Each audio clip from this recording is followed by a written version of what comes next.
Nahmaduhu wa nasta'inuhu wa nastaghfiruh wa nu'minu bihi wa natawakkalu alaih wa na'udzu billahi min syururi anfusina wa min sayyiati a'malina may yahdihillahu fala mudhillalah wa may yudlilhu fala hadiyalah. Asyhadu an la ilaha illallah wahdahu la syarikalah wa asyhadu anna Muhammadan abduhu wa rasuluh khaliluhu wa habibuh ballagha risalah wa addal amanah wa nasahal umma wa jahada fi sabilillah.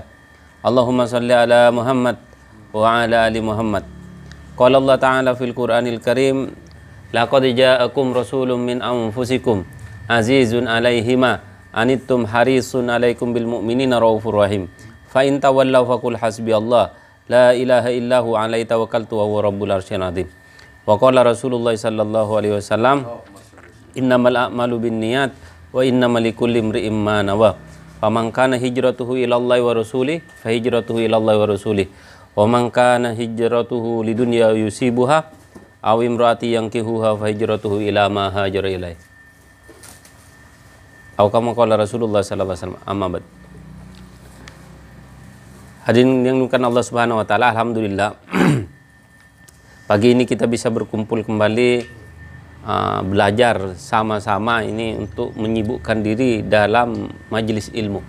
Ini merupakan nikmat yang besar dari Allah Subhanahu wa taala. Rasulullah sallallahu alaihi wasallam sampaikan dalam suatu hadis, man salaka tariqan yaltamisu fi ilma sahhalallahu lahu bihi tariqan ilal jannah.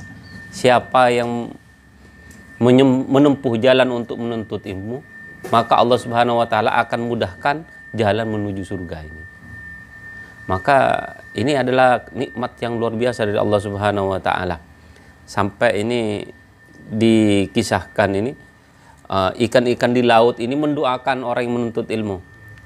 Begitu juga semut-semut juga. Lah, kenapa kok ikan? Nah, ini kan pertanyaan kita. Kenapa kok ikan? Karena di antara makhluk-makhluk Allah, ikan ini adalah makhluk yang tak memiliki lidah. Kebanyakan tak punya lidah. Coba sampean lihat. Ikan itu jarang sekali dia yang ada lidahnya, sedikit sekali. Lah, saya baca di kitab karangannya Imam Al-Ghazali itu Mukasyafatil Qulub. Apa sebabnya? Sebabnya itu tatkala Allah Subhanahu wa taala suruh iblis ini untuk sujud kepada Nabi Adam, tak mau dia. Maka Allah Subhanahu wa taala usir. Diusir dia dari surga, maka turun ke dunia. Maka makhluk Allah yang diberitahukan pertama itu ikan. Nanti dia bilang, nanti ini Allah Subhanahu wa taala ciptakan makhluk yang namanya manusia yang akan menangkap kamu.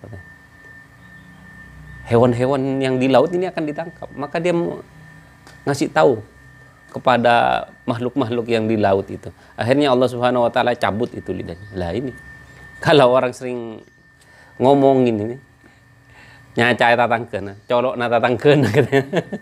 Ini bisa-bisa habis di lidahnya dicabut. Itu asal muasalnya ikan, kenapa kok dicabut? Itu katanya Imam Al-Ghazali seperti itu. Maka jadi ikan ini merupakan perwakilan hewan yang tak punya lidah.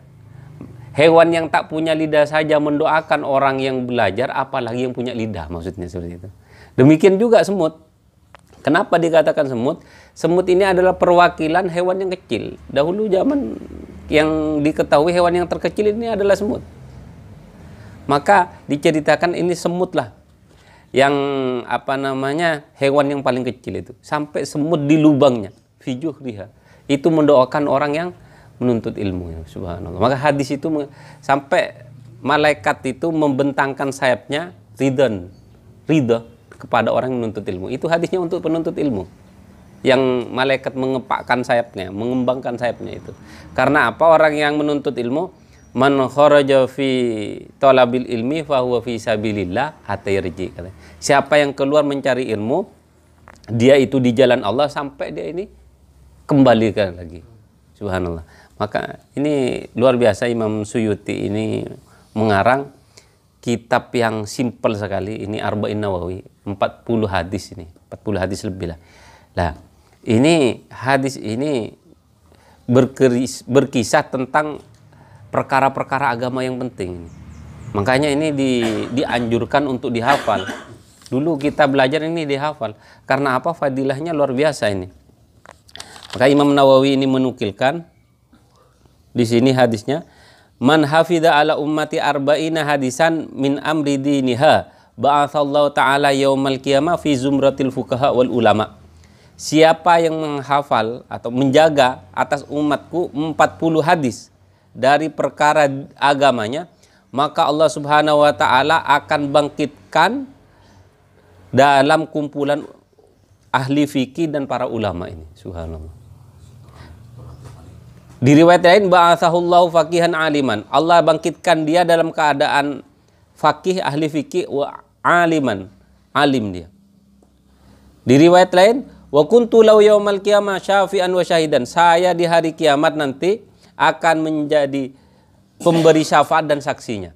Lah, makanya ada aneh itu ulama, orang-orang yang sudah tua, dia umurnya sudah 60-an itu. Tua lah beliau itu. Maka tatkala jumpa kawan-kawan lamanya, apalagi yang belum ngaji itu, diajak, "Gimana kamu setoran Quran sama saya? Mau nggak?" Katanya, "Ngafal lagi." "Pak Kiai, saya ini sudah tua." Katanya, "Ngapain kok ngafal lagi?" "Enggak. Maksudnya kan kamu sudah tua.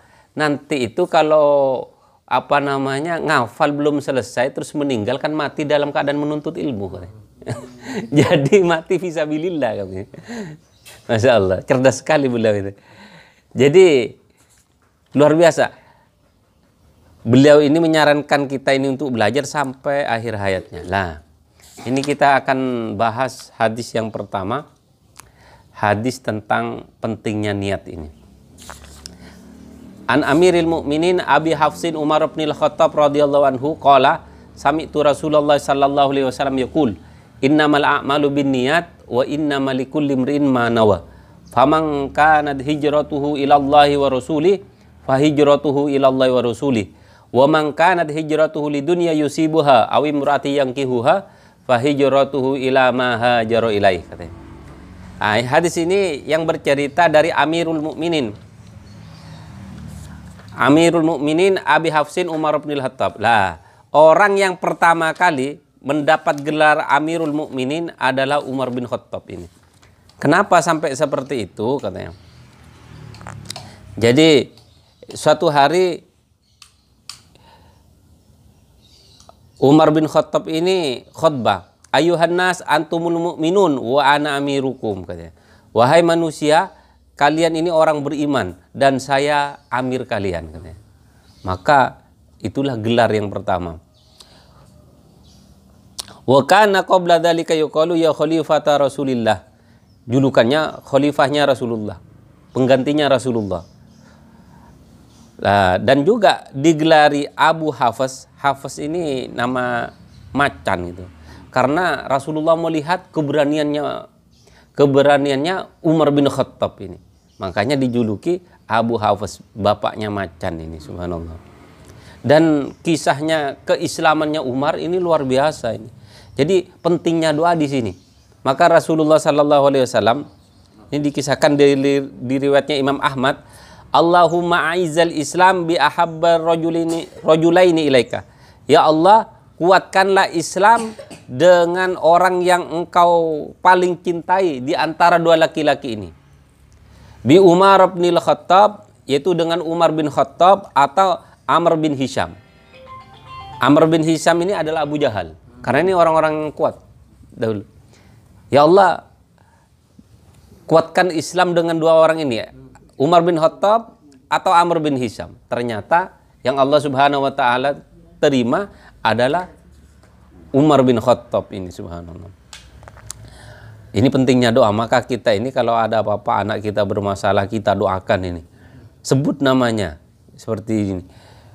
Maka Rasulullah sallallahu alaihi wasallam melihat paginya ini, maka Umar masuk Islam. Rasulullah sallallahu alaihi wasallam sabdakan, "Fa'atani Jibril faqala qad istabsyara ahlus sama bi islamin Umar," katanya. Jibril datang, maka Jibril sampaikan kepada Rasulullah, makhluk-makhluk Allah yang di langit ini bahagia dengan keislamannya Umar ini, subhanallah. Karena apa? Umar ini membuat perubahan luar biasa dalam Islam. Nah, Islamnya Umar sekitar tahun ke-6 atau 5 dari kenabian Rasulullah sallallahu alaihi wasallam. Nah, apa sebab keislamannya? Sebab keislamannya itu ya kalau bahasa kita taklim rumahnya lah. Jadi adiknya itu ini ngaji sama suaminya. Nah, Umar ini pertama kali dia ini bawa pedang mau bunuh Rasulullah. Mau kemana Umar? Oh, saya mau bunuh Muhammad itu katanya. Oh, kenapa kamu ngurus orang lain? Bahasa kita. Orang adik kamu sudah masuk Islam. Marah dia. Akhirnya datanglah ke rumah adiknya. Ternyata adiknya itu membaca, belajar ya mudzakarah atau bahasa kita ini taklim, membaca surat Toha. Toha ma anzalna alaikal qur'ana litashqa. Akhirnya kaget Umar. Kaget sampai dipukul itu, berdarah adiknya. Setelah dipukul, Umar melihat tulisan mushaf itu katanya. Nah, dibilang, jangan kamu sentuh itu, kamu tak suci katanya. Suruh bersuci dulu. Nah, inilah. Kenapa Umar salah, komentarnya ulama, salah satu sebab Umar dapat hidayah. Kenapa? Dia ini ada rasa ingin tahu. Akhirnya dia bersuci. Kamu tak boleh menyentuh. La yamassu illal mutahharun kan saya baca. Tak boleh menyentuh kecuali orang yang suci. Maka Umar bersuci dulu ini. Nah, maka inilah yang menjadi awal dari orang ini mendapat hidayah. Lah kadang kita ini merasa kenapa dahulu kita ya awal-awal itu semangat. Semangat sekali. Luar biasa. Sampai kalau doa nangis-nangis, sholat nangis-nangis. Setelah lama-lama Pak Polare, Pak Bulan. Enggak merasakan itu lagi. Kenapa? Karena waktu pertama kali kita ini merasa tak tahu. Merasa ini belajar masih. Dalam Quran dikatakan wallahu yahdi ila man anab. Ila mayyunib apa? Ila mayyunib. Allah ini memberi hidayah kepada orang yang punya sifat inabah. Apa itu inabah? Sifat ingin kembali kepada Allah Subhanahu wa taala. Lah kalau kita pertama kali kan apa-apa taat ini. Taat. Apa taklim dengan tata krama taat. Tidur dengan adab, siap. Tak boleh ini, siap. Akhirnya Allah Subhanahu wa taala lembutkan hatinya, mudah menerima hidayah. Doa nangis. Tapi kalau sudah lama, oh pandai dia. Tak mau diatur sudah. Seakan-akan dia ini bisa. Lah itulah Allah Subhanahu wa taala tutupi hatinya. Tak ada kesan kayaknya. Oh. Enggak ada perasaan ingin belajar sudah. Saya kan tahu ya itu lagi yang diulang. Maka pentingnya ini kan dalam targipan pertama kita dianjurkan ini niat ini untuk belajar memperbaiki diri. Karena tatkala kita belajar Allah Subhanahu wa taala berikan hal-hal yang kita tak tahu nanti. Tapi kalau kita merasa tahu, lah itu sudah ditutup kepahaman kita yang baru, tidak ada lagi. Allah. Nah, itulah.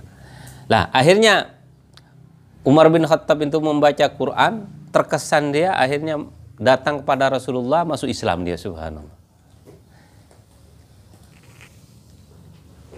Dan Rasulullah sallallahu alaihi wasallam wa huwa ma ashabu fi dari inda sofa wa adhar islamu fa kabar muslim farhan bil. Wa basyara Nabi sallallahu alaihi wasallam bil jannah. Allah Subhanahu wa taala Rasulullah sallallahu alaihi wasallam kabarkan dia adalah salah satu ahli surga. Wa syahida lahu bi anna Allah taala jalal haqqo ala lisani wa qalbihi. Allah Subhanahu wa taala menjadikan pada lisannya dan hatinya Umar ini kebenaran. Wa anna syaitan yafiru minhu. Setan ini takut kepada Sayyidina Umar ini. Luar biasa Sayyidina Umar. Ini ada beberapa riwayat. Di antaranya riwayat Bukhari, di riwayat Muslim. Jadi suatu hari Rasulullah ini ada tamu wanita. Mungkin nanya lah masalah agama. Maka tatkala datang Umar, mereka ini sembunyi. Mereka itu sembunyi. Maka Rasulullah sabdakan ini, walladzi nafsi biyadihi malakiyaka syaiton qotun salikan fajjan illa salaka fajjan ghaira fajjika, katanya. Demi nyawaku yang ada di dalam genggamannya, tidaklah setan itu lewat suatu jalan dan Umar lewat satu jalan lain, maka dia ini setan ini pasti akan lewat jalan yang lain. Tanda sama Umar, subhanallah. Sakit.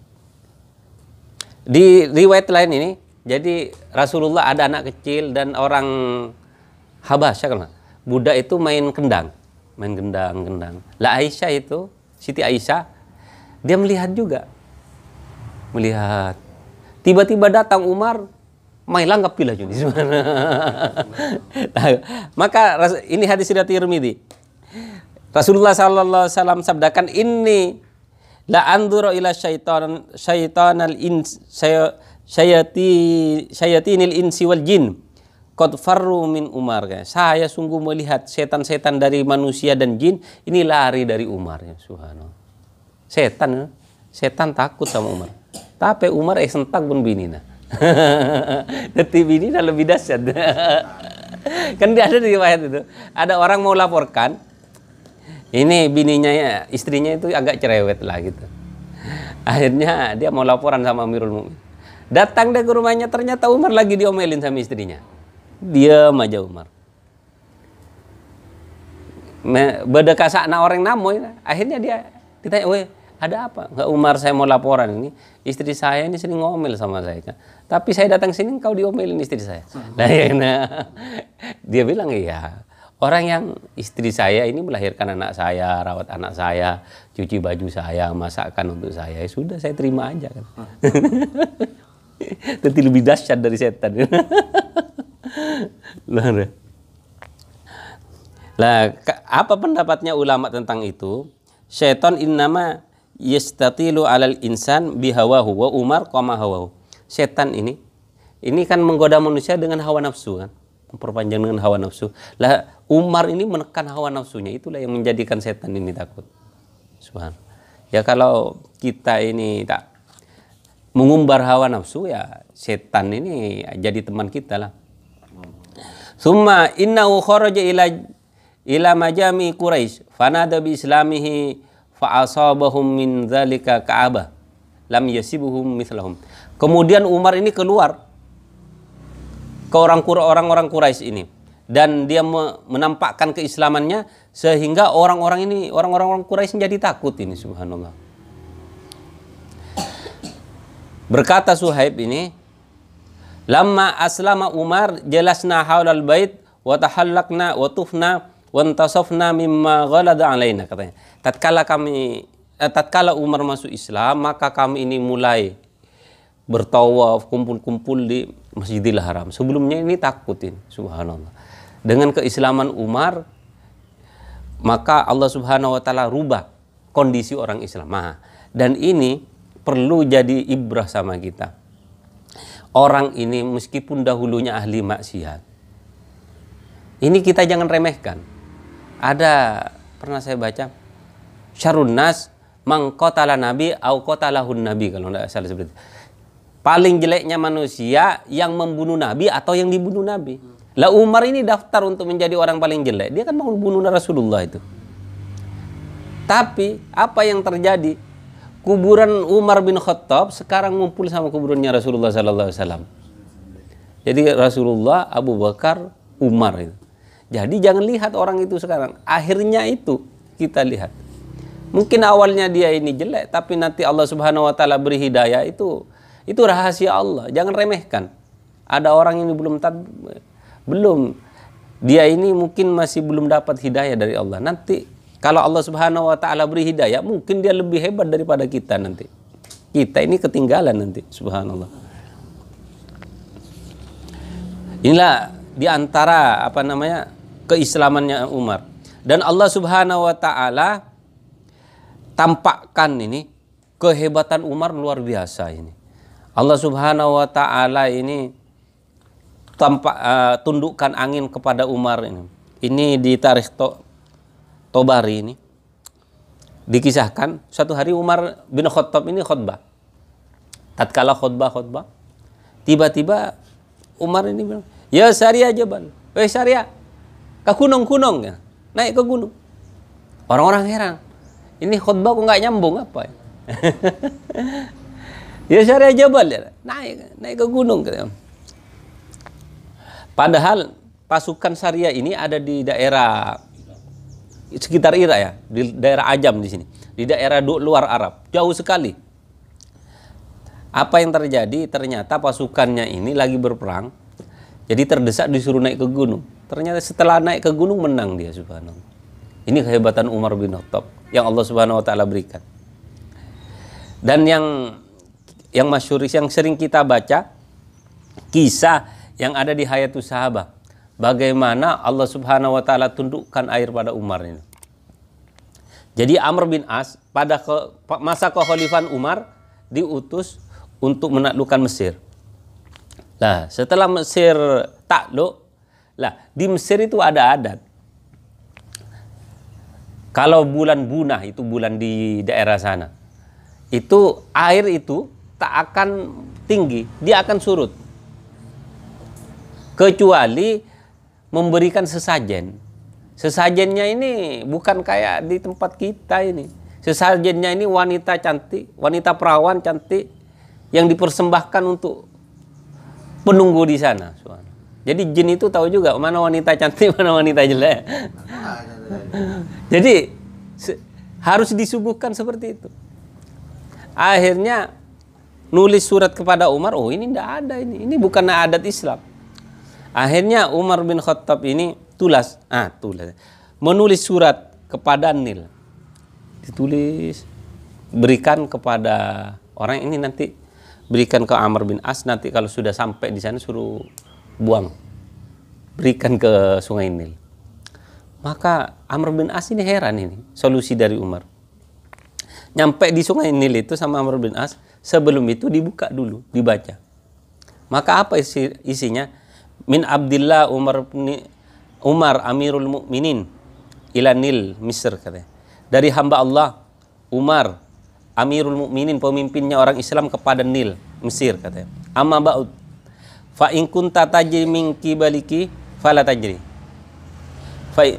Jika kamu mengalir karena kehendakmu sendiri, janganlah kamu mengalir, katanya. Wa in kana wahidul qahar yajrika fanas'alullah al-wahidal qahar ayajrika. Kalau seandainya Allah yang Maha Esa dan Maha Memaksa yang mengalirkan kamu, saya akan meminta kepada Allah yang Maha Esa dan Maha Memaksa untuk mengalirkan kamu, katanya. Kemudian dilemparkan surat itu. Akhirnya apa yang terjadi? Di riwayat itu dikisahkan sampai sekarang Nil itu tak surut-surut. Itu 16 dirok, katanya, sampai sekarang. Jadi adat itu hilang. Nah, pada saat mau mencapai bulan itu, tanggal yang ditentukan, orang-orang sudah ngungsi. Takut paceklik. Karena Nil mau surut. Tapi ternyata apa yang terjadi? Sampai sekarang Nil itu airnya besar ini, subhanallah. Ini ketakwaan seorang pemimpin seperti itu. Suratnya saja menggetarkan ini. Subhanallah, inilah Umar bin Khattab ini. Kehebatan beliau, Allah Subhanahu wa taala luar biasa kan. Nah, kita masuk ke hadisnya. Innamal a'malu binniyat. Sesungguhnya amal itu tergantung kepada niat. Jadi ini penting ini. Semuanya ini perlu diniatkan. Kayak kita ini, mungkin kita datang ke masjid tidur saja, itu tidak dapat pahala, tidur saja. Tapi kalau datang ke masjid niat iktikaf, meskipun duduk atau tidur, itu dapat pahala. Pentingnya niat seperti itu, subhanallah. Nah, kalau sampai di Zubad dikatakan, lakin idza nawa bi ajli quwwah li taatillahi lahu maqnawa. Kalau seandainya dia makan untuk niat kuat ibadah, untuk taat kepada Allah Subhanahu wa taala, maka dia dapat pahala itu. Tapi kalau makan untuk kenyang saja, ya kenyang itu, tak dapat pahala. Karena perkara niat ini luar biasa. Makanya apa-apa itu niat, kita disuruh niat.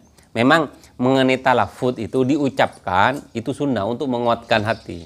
Tapi jangan sampai menjadikan kita itu was-was. Repotnya kan kayak gitu kita. Nah, dikisahkan ini, ada kisah di sini di kitab Jawahir Lu'lu'iyah. Jadi ada seorang bersaudara ini, satu tinggal di atas, satu tinggal di bawah. Yang di atas ini dia orangnya taat, senantiasa ibadah, menjauhi maksiat. Yang di bawah ini bermaksiat, minum khamr, bersenang-senang, pokoknya dia maksiat. Maka suatu hari setan menggodanya. Ini bisikan setan luar biasa. Maka setan bilang, kamu ini apa tidak bosan kayak gini terus? Hidup menyendiri, hanya taat saja. Tak maukah bersenang-senang walaupun sebentar saja? Katanya setan seperti itu. Maka terbersih di hatinya. Iya ya. Masa dari dulu saya taat saja? Ini godaan setan luar biasa. Masa saya dari dulu taat saja? Mungkin kan bisalah sesekali saya ini hiburan kayak adik saya di bawah kan. Akhirnya dia turun. Lah adiknya ini di bawah ini mikir, ya Allah. Dari dulu saya maksiat kan. Iya, kenapa saya nggak seperti kakak saya itulah, saudara saya itu taat tiap hari. Akhirnya kakaknya ini turun, adiknya ini jatuh dia, terus mati keduanya.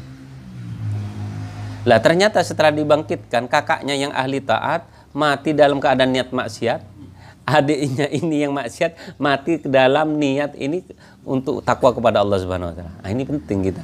Jangan sekali-kali kita ikuti setan, wah kan sekalian Pak Kunki atau voter ya. Jangan sampai itu.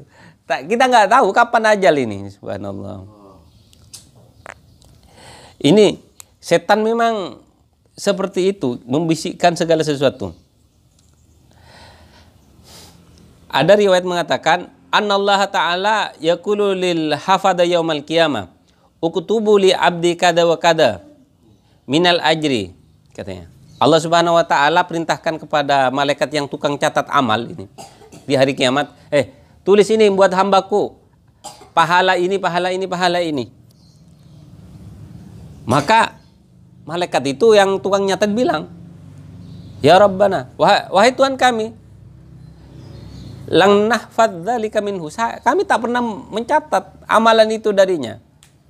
Wala huwa fi sahifatihi, dan di tulisannya nggak ada memang itu, katanya. Fayaqulullah ta'ala innahu nawa, katanya. Dia itu niat untuk mengamalkan itu semua. Jadi niat mengamalkan ini luar biasa dari Allah Subhanahu wa taala. Nanti Allah Subhanahu wa taala beri ganjaran yang luar biasa. Dalam hadis dikatakan, ini riwayat Abu Nuaim dalam Hilyatul Aulia, niyatul mu'min ablagu min amalihi wa niyatu fajir syarrun min amalihi. Niatnya orang beriman itu lebih menyampaikan daripada amalnya, lebih hebat daripada amalnya. Dan niatnya orang fajir, orang yang banyak dosa, itu lebih jelek daripada amalnya. Kenapa? Karena orang ini kadang berniat baik belum tak sempat ngamalkan, tapi Allah Subhanahu wa taala beri ganjaran itu. Sedangkan orang berniat jelek, makanya sampai mengatakan kadang ada orang beriman itu lebih baik bangun daripada tidur.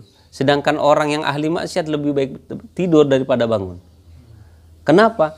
Orang beriman itu orang yang baik, dia ini bangun, dia melakukan kebaikan. Tapi orang bermaksiat lebih baik tidurnya dia. Kalau tidur tak maksiat dia, nggak ganggu tetangga, nggak ngapa-ngapain. Maka lebih baik dia tidur. Sayyidina Amul Hasan ini luar biasa ya. Beliau ini kasih saran kalau perjalanan nggak bisa ngajak orang kepada kebaikan, nggak bisa dzikir, nggak bisa taklim, tidur saja kan. Nggak bisa hikmat, tidur saja. Daripada maksiat kamu, pelangap-pelongo maksiat kan mending tidur aja katanya. Subhanallah. Beliau itu luar biasa ini. Faman kanat hijratuhu ilallahi wa rasulih fa hijratuhu ilallahi wa rasulih. Siapa yang hijrah karena Allah dan Rasulnya, maka hijrah itu akan sampai kepada Allah dan Rasulnya. Wa man kanat hijratuhu lidunya yusibuha. Siapa yang hijrah untuk dunia yang ingin dia capai, awim ro'ati yang kihuha. Di hadis ini untuk wanita itu ada khusus. Awim ro'ati yang kihuha, atau untuk wanita yang ingin dia nikahi. Fa hijratuhu ila ma hajar ilaih. Maka hijrahnya sesuai apa yang dia niatkan. Lah, kenapa kok wanita? Ulama ini bahas luar biasa di sini katanya. Lah, Rasulullah sallallahu alaihi wasallam sabdakan ini dalam riwayat Bukhari. Ma taraktu fin nasi ba'di fitnatan adaru alar rijal minan nisa. Tidaklah aku tinggalkan kepada manusia setelahku fitnah yang lebih berat bagi seorang laki-laki yaitu berupa wanita. Fitnah wanita ini dahsyat sekali. Kalau di luar rumah ini macan, sampai ke rumah jadi kucing ya. Jadi lovebird. Apalagi lockdown, tahanan rumah lagi. Tidak bisa kemana.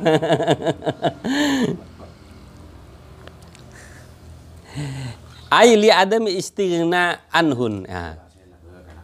Karena mereka itu tak bisa lari, maksudnya tak bisa berlepas tangan dari masalah itu.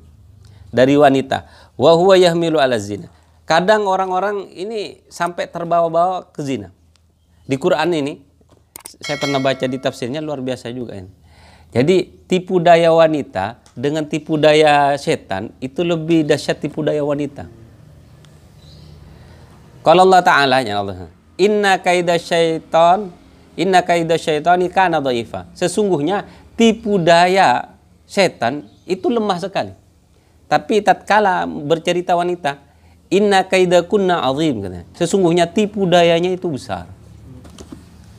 Di dalam kitab Allahumma shalli ala Muhammad, Fawaidul Mukhtarah, dikisahkan ada seorang laki-laki Bani Israel memiliki 3 doa mustajab.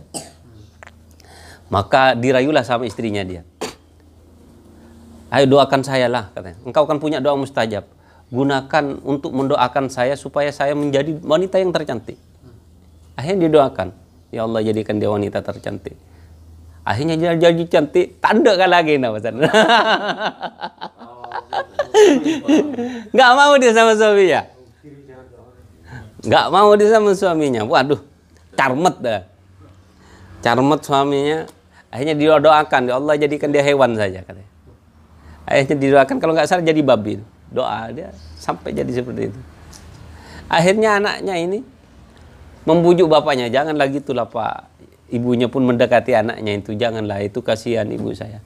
Akhirnya didoakan kembali lagi seperti biasa, doa lagi. Akhirnya kembali seperti biasa. Jadi 3 doanya itu hilang sia-sia. Jadi luar biasa, tahu dia kalau seandainya doanya makbul ya tak sama dia lagi takutnya. Itu tipu dayanya luar biasa. Inna kaidakunna azim, kan di Quran. Sesungguhnya tipu dayanya wanita itu besar sekali, luar biasa.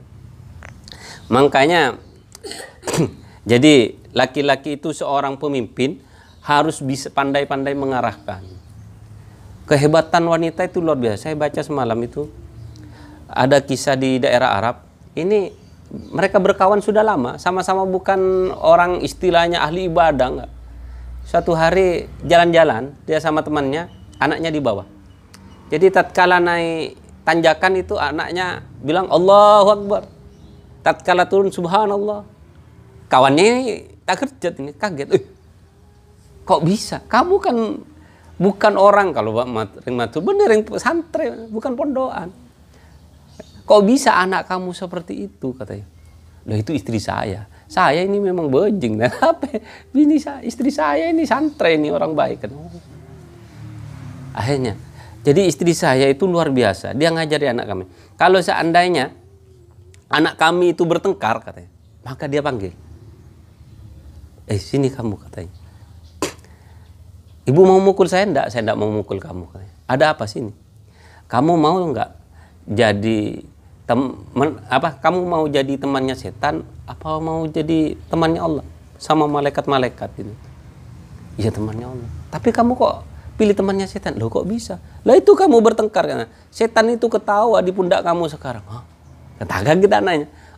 Ini kan cara bicara sama anak kecil.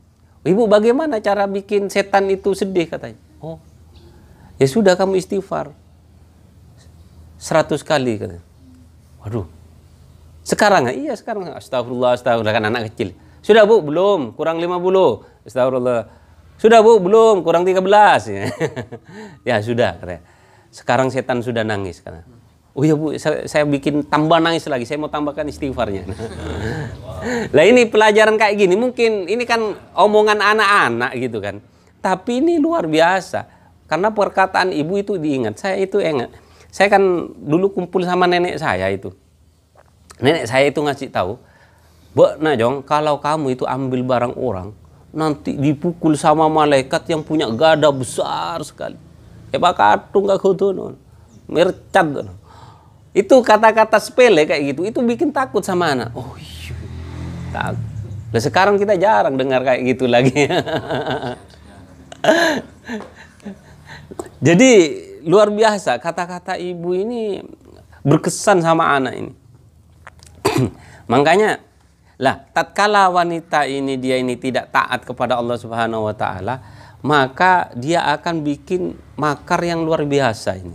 Inna kaidakunna azim. Sesungguhnya tipu dayanya itu sangat besar sekali. Makanya kita ini ya harus pandai-pandailah mendidik keluarga kita supaya mereka taat kepada Allah Subhanahu wa taala.